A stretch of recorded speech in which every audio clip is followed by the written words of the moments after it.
Do beliefs and religions influence garden design? Yes. Then which has been the most influential? Christianity? I don't think so. With the exception of cloisters, European gardens lack Christian symbols.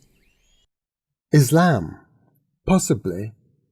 But the Charbagh idea of crossing canals is much older than Islam, and there are surprisingly few old gardens in the Islamic countries.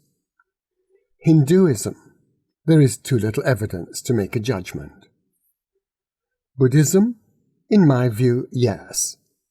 A Buddhist will say, I take refuge in the Buddha, in the Dharma, and in the Sangha.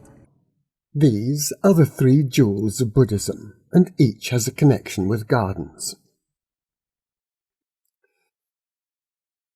The first jewel is the Buddha. He was born in a garden at Lumbini, where his mother was resting on a journey to her father's home. The event is described as follows. At the time of the full moon, the queen entered the pond and bathed. On leaving the pond, she lifted her hand, held the branch of a tree, and gave birth. The infant immediately walked 7 paces, with a lotus flower appearing at each pace. The pond survives, now set in a ludicrous Baroque design by the brilliant Japanese architect Kenzo Tange. After her son's birth, Queen Maya returned to her husband's palace. He was king of the Shakyas. His palace is believed to have been in what is now the village of Tilaraka, in the district of Kapilavastu in Nepal. The family was Hindu and belonged to the warrior caste, the Kshatriyas. They could be kings, but they could not be priests, that privilege belonging to the Brahmin caste. The young prince lived a life of pleasure and luxury in his father's garden palace, until the day when he visited the country outside the garden. There he saw old age, sickness, and death.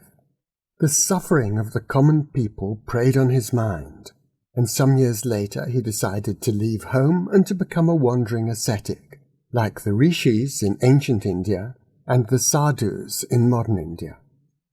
After 6 years of wandering and near starvation, he settled down in the shade of a ficus religiosa and meditated. Though tempted by a demon and by beautiful girls, he became enlightened, and the tree became famous as the Bodhi tree.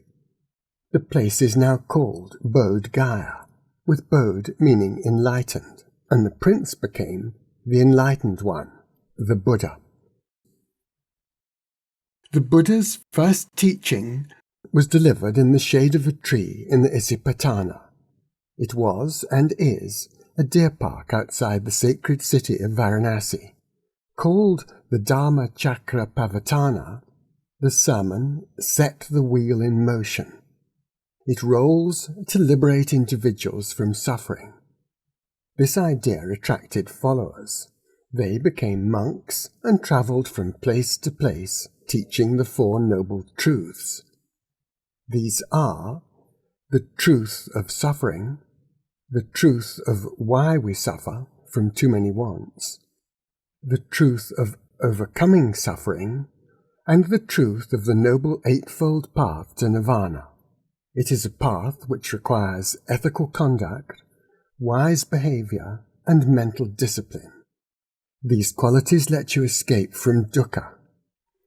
Dukkha is usually translated as suffering, but can also mean unsatisfactoriness, stress, anxiety, or discontent, which dog the modern world as much as they did the ancient world.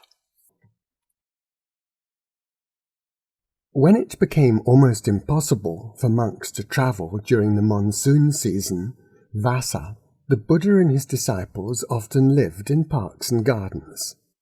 19 of the Buddha's summers were spent in a park called the Jetavana. When some admirers wanted to buy this park for the Buddha, Mr. Jetta, who owned it, told them to cover the whole place with money. Anathapindika did this, using gold coins. So the Jetavana became a monastery. It stands on a low hill in a wet plain and has a water tank, a bauli, in a corner of the side. One of the Jataka stories records that in a waterless year the Buddha announced he would bathe. He sat down on the edge of the empty water tank and waited. The rains came as a miracle and saved the lives of the fish in the pond and the people in the nearby town, Shravasti. Finally, at the age of 80, having been born in a garden and raised in a garden, having taught in gardens and slept in gardens, the Buddha also died in a garden, at Kushinagar. He then attained nirvana. Arthur Basham wrote in The Wonder That Was India that the Buddha was certainly the greatest man to have been born in India. That's a large group,